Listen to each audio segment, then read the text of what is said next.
I'm really trying to gain some, wealth, like I said, on intellectual things, trying to pass on, whether it's financial literacy, pass on, a good network so I could pass on to my kids or people that I work with, or people that I have colleagues with, just always trying to advance basically our community and people who grew up like me.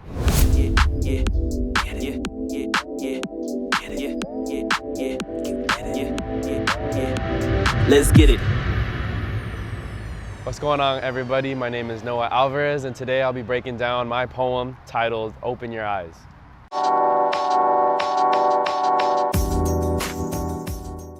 You see what they're doing, right?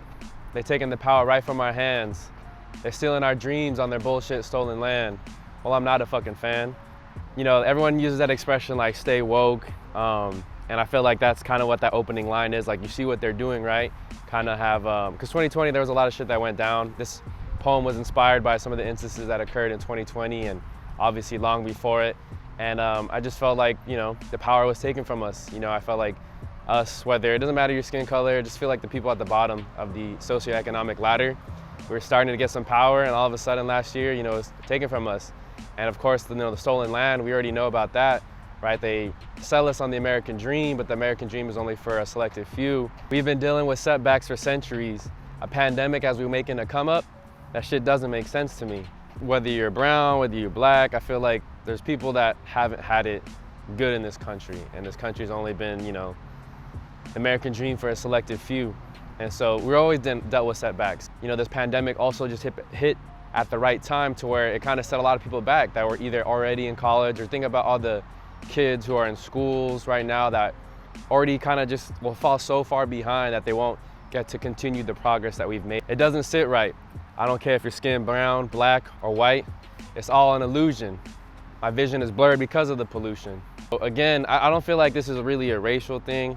If you go back in history, Irish people were treated like shit back in the day, and they're kind of put at the bottom.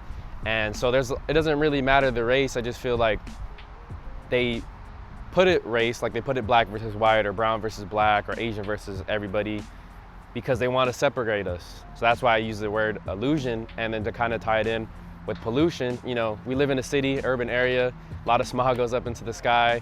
We can't see the stars at night. We're breathing in toxic air, in a city like this compared to, living out in the boonies of Missouri or something like that, where they have clearer, fresher air. They tell us that we can work up the ladder, but without generational wealth, it doesn't even matter. My parents and my grandparents are immigrants. I know a lot of people who I'm friends with come from similar backgrounds, and we don't have that generational wealth. We don't have that generational comfort. It's a lot harder for us to go to schools, a lot harder for us to get loans. It's a lot harder for us to work the system because the system's never worked for us. So they sell us on like, oh, you just gotta work harder. If you can put your mind to it, you could do anything. But I just feel like it's kind of like false lies that they teach to us as kids. To a certain extent, I mean, there's people who do break it, but more often than not, if you play with the percentages, there's a lot of people who don't climb that socioeconomic ladder. With little land to own, they really push us to the brink. We start thinking that we need money to avoid sinking, and so we start overthinking, experiencing real life trauma. We lose our friends to gang violence, our fathers to prisons, and they overwork on our mamas. And living here in Orange County, I grew up in Santa Ana, stayed in Orange for a little bit too, and then I work now in Garden Grove. A lot of those areas, you see a lot of that, right? You do see a lot of, I had a lot of friends that didn't have their fathers in their life. They had moms who were overworking themselves, doing 2 jobs, trying to put food on the table, but also making sure they had good grades or doing good in sports. And I lost a lot of friends, to not even so much gangs, but I knew friends of friends that were going into gangs, or I knew family members that were going to gangs, and you heard different stories from around the tree, and chances are you probably knew someone that either got locked up, that were shot before, they were 25, and I guess it's just a product of their environment, but it's sad to see. That's one hell of a dilemma if you ask me.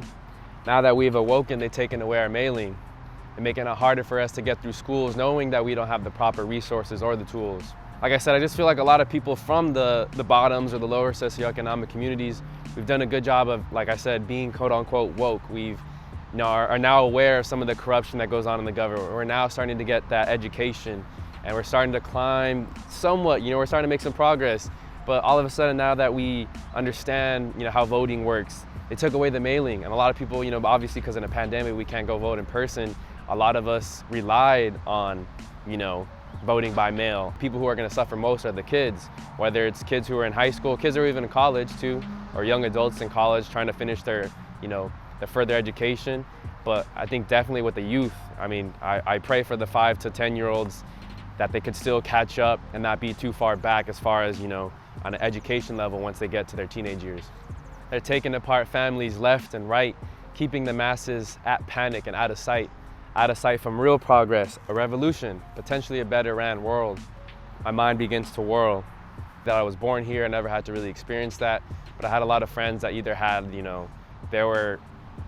they came here with, not papers, or they're born in other countries, or their parents went through that same experience. And the fact that they can have their father or mother or anyone else in their family taken away from them at any time, it creates trauma, right? Trauma that other people don't have to experience. And the last line, my mind begins to whirl. I overthink things a lot. It's a Virgo tendency of mine. And sometimes I think, very negative outlooks and very negative scenarios. But just by, watching things, people watching and hearing my friends' stories or family member stories, it all weighs on me heavily, and so that's why my mind begins to whirl. I was naive a while back, but now my vision is 2020. Corruption, abuse, neglect, I've seen them plenty. So the next time you're struggling for pennies, please remember they're playing with full dollars. They really had us believe in progress with Obama. They really had us believe in the power of Congress, but a pro is the opposite of a con. But I digress.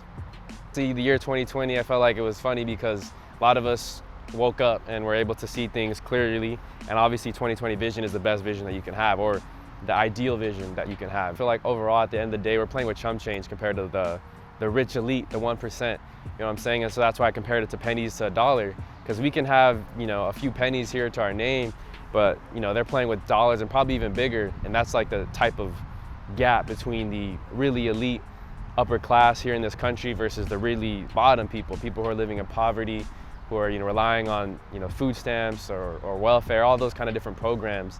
And I tied it in with Obama because look, I think a lot of people love Barack Obama, and I don't want to get too far into politics, but I think overall he was a puppet. He was overall a symbol that gave us hope, right? And I think that's he did give us a lot of hope, and he did do some good things for our country. But at the end of the day, I mean, look at who was elected right after his term. And then I use the play on words because one of my favorite rappers, he throws it in one of his songs, Ab Soul. He talks about how progress is the opposite of Congress because, con, pro, we have our pros and cons for everything in life. But it's funny how, they named it Congress, and we were always trying to progress as a nation or progress as people, but we have this body of government that's labeled Congress, which is the exact opposite of pro. So I thought it was a funny play on words.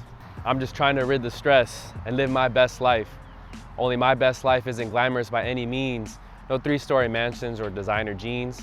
I'm trying to gain some wealth on some intellectual things. I think a lot of this stuff, like I said earlier, my mind begins to whirl because all this stuff weighs heavily on me and I become really stressed out. I'm a emotionally heavy person, and so a lot of this stuff just kind of sometimes will put me down in life. And I have to find my way to kind of overcome this stuff, learn about it, still acknowledge it, do what I can to help it, but overall live my best life. And I think sometimes people say best life and they have a certain depiction, whatever it may be, and that's up to them. But my best life isn't glamorous, I think it's not something where it's like, oh, I picture myself, poolside with a nice overlook on a big mansion or, fancy looking jeans. I'm really trying to gain some, wealth, like I said, on intellectual things, trying to pass on, whether it's financial literacy, pass on, a good network so I can pass on to my kids or people that I work with, or people that I have colleagues with, just always trying to advance basically our community. And I'll pass that knowledge on to my overlooked students, my lost homies, and my fellow queens. I hope you get what I mean, because once you open up your eyes, you won't believe what went unseen. It's the end of the poem right there.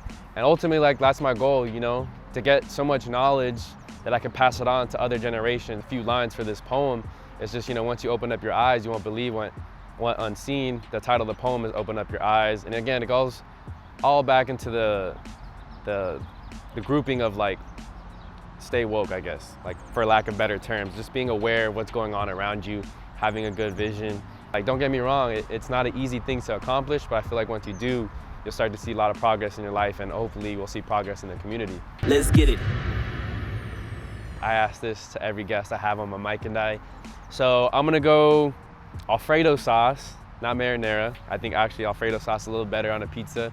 Then I'm gonna go bacon, pepperoni, spinach, some cherry tomatoes, those little ones, right? The juicy ones. Oh, those are freaking good. And you gotta top it off with some little bit of sriracha and a little bit of arugula. You got me craving pizza now. So around like when I was 19, 20, I started writing things down again. Obviously, when I went to finish my 4-year degree, my bachelor's, I wrote a little bit more. And then I met other people who wrote poetry, and I just share stuff with them, bounce ideas off each other. And ultimately, just to the point where I'm writing like 3-4 poems a day. And ultimately, I would like to have like a book published one day. That might be like a longer term goal. But I feel like I have a lot of I have a good way with words. And yeah, sure, I might not be able to rap, but there's like another outlet I have there. For me, it's like journaling. So my Mike and I podcast is something I started kind of completely like by accident. You know, I started a podcast with a friend, and eventually our schedules didn't work out. And ultimately I started doing it individually.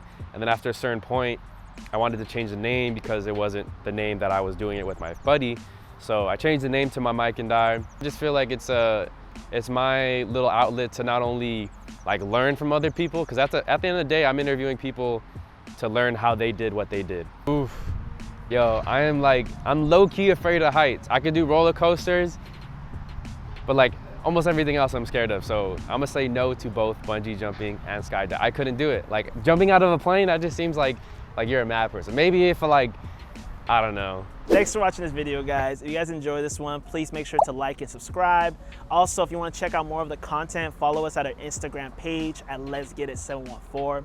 And we're also selling air fresheners, so there's a link in the description to check those out. So show us some love. Let's get it. Yeah, get it. Yeah, yeah, yeah, get it. Yeah, yeah, yeah, get it. Yeah, yeah, yeah. Let's get it.